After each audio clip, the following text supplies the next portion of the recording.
پہلے یہ لے لیتے ہیں، بہن نے فرمایا کہ 2 سال تک منگنی چلی اور پھر کوئی ایک صاحب تھے ان کے، کوئی پیر و مرشد صاحب وغیرہ ہوں گے، انہوں نے کہا کہ یہ رشتہ آگے چل کے اچھا نہیں ہوگا، تو ایک شخص کے کہنے پہ انہوں نے وہ رشتہ ختم کر دیا. کیا حکم شرع ہوگا؟ دیکھیں، اس طریقے سے کہنا بالکل غلط ہوتا ہے کہ جی یہ رشتہ ٹھیک نہیں ہوگا. یہ استخاروں کی مسائل بھی ایسے ہی ہوتے ہیں. میں اسی لیے استخاروں کو منع کرتا ہوں. اگر کوئی مجھ سے پوچھتا ہے کہ جی مفتی صاحب رشتے کے لیے استخارہ کر لیں، تو میں منع کرتا ہوں. منع کرنے کی وجہ ہے، اگرچہ یہ نبی کریم صلی اللہ علیہ وسلم سے ثابت ہے، سرکار نے اجازت مرحمت فرمائی، لیکن فرق یہ ہے کہ وہ صحابہ کرام تھے، ہم عام لوگ ہیں. ان کے خواب شیطانی ایرر سے پاک و صاف تھے، اللہ نے ان کو محفوظ رکھا تھا. انہیں جو خواب نظر آتے تھے وہ یقیناً من جانب اللہ ہوں گے.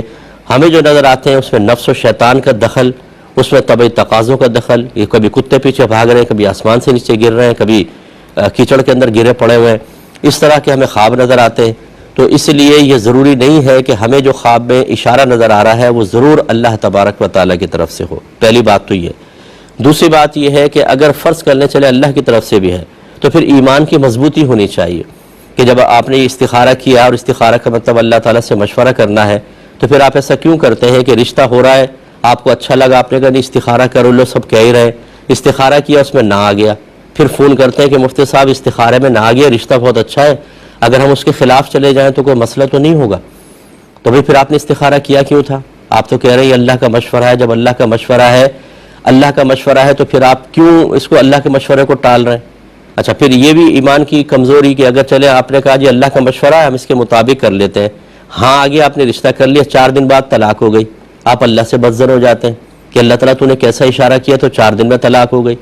اب آپ کو کیا پتہ ہے کہ جو ہاں کا اشارہ تھا یہ اللہ تبارک و تعالیٰ کی طرف سے جو اشارہ تھا یہ آپ کے حق میں بہتری تھی، اور یہ رشتہ ٹوٹنا ہی بہتر تھا. قسمت میں تھا، ٹوٹ گیا، بہت اچھا. لیکن یہ چیزیں نہیں ہوتی، پھر کلمات کفر زبان سے نکلتے ہیں، اللہ کی بارگاہ میں شکوہ شکایت کرتے ہیں. تو اس طریقے سے ہم مشورہ دیتے ہیں کہ آپ مشورہ کریں اور تدبیر اختیار کریں، یہ استخارے وغیرہ نہ کریں. اب جیسے یہ ہے، اب انہیں کیسے پتہ چل گیا کہ مستقبل کے اندر یہ رشتہ اچھا نہیں ہوگا، رشتہ توڑوا دیا کسی کا.